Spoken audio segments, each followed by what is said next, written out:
And you may say, well, preacher, do you have a word for us today? Do you have a word for us today? And I do. I'll tell you a story. I heard it a couple of times, so I know it's true. It was in the newspaper, so it had to be true. I'll tell you a story, and that's the word for you today. Larry Walters was a truck driver. He was 33 years old back in 1987. That's when all of this happened. And he was living near Los Angeles, California. Remember his name, Larry Walters, 33-year-old truck driver, 1987, living near Los Angeles, California, right near the airport.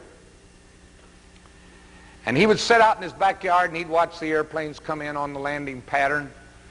And Larry Walters just had this urge to fly. He thought it would be great if he could fly. And so according to newspapers, he got him several six-packs and some peanut butter sandwiches. And he got out in his backyard, and I don't know how many of those he had to drink or how many of the sandwiches he had to eat. But he tied 45 weather balloons to a Sears Roebuck lawn chair. And he got in the lawn chair with his BB gun. True story.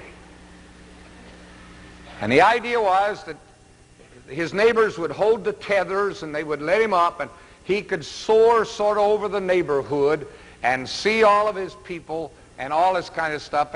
And if he got to going too high, he would take the BB gun and he would shoot out a balloon and he would sort of be able to control his height. All right? Well, he got in the lawn chair and he got his BB gun, and those 45 weather balloons filled with helium were there, and he said, "Let her go."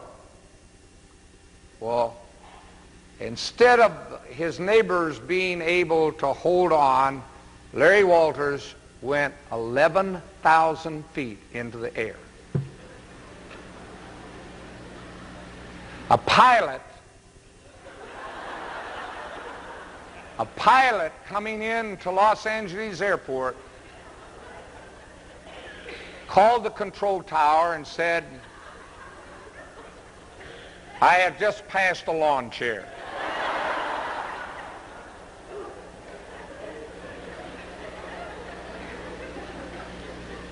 He couldn't shoot the balloons because he was holding on. They closed down the Los Angeles International Airport because he was in the flight pattern. They sent up helicopters. He finally began to shoot out balloons, and he finally came down. And they surrounded him with everything.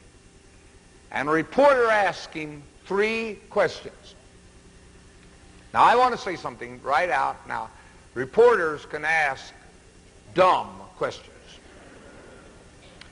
A reporter went up to Francisco Cabrera and asked him the other night, following that monumental ball game, "Have you ever had a bigger hit than this in your life?" I mean, you know. I don't know what year journalism he flunked, but somewhere along the line he messed up. The reporter asked him 3 questions. 1, were you scared?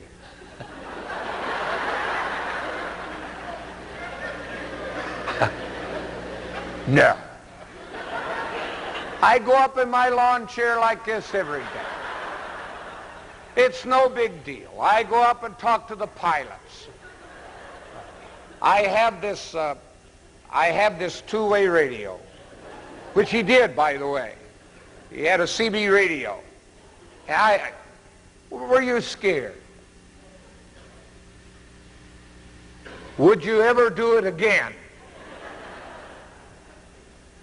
2 pretty tough questions. Yeah, I was scared. No, there are not enough six-packs to make me do it again. Third question.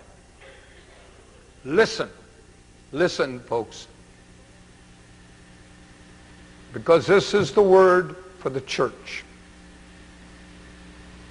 Why did you do it? And this was his answer. You can't just keep sitting there.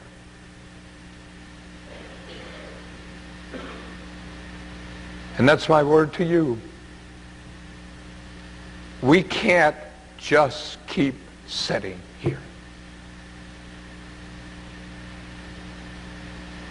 We've got to go out from here into a culture that's hostile against us and radiate Jesus Christ in our lives and live out what we say we are. Be true to a moral code that has absolute rights and absolute wrongs. Let Jesus Christ reign supreme in our lives, and pray that some way the church, you and me, will do something in this world. I want you to be a part of that. Last night I was with some friends. A young man who had grown up at Mount Carmel. And he took me over to the side. We were at the ball game. Fortunate, we were in a real nice box, and I get to do those things every once in a while. And took me over in a corner. The ball game was going on. I wanted to watch it. And he said something to me. And I said, I'll probably use that tomorrow. He said, I never have told you before, but of all the people that I know, you're the one who made a difference in my life. We can't just sit here. Folks, we've got to go out and make differences in people's lives until Jesus comes. Would you like to be a part of that? A church militant and triumphant, would you? Would you like to give your life to Christ in that kind of way? Will you, as we stand and as we sing?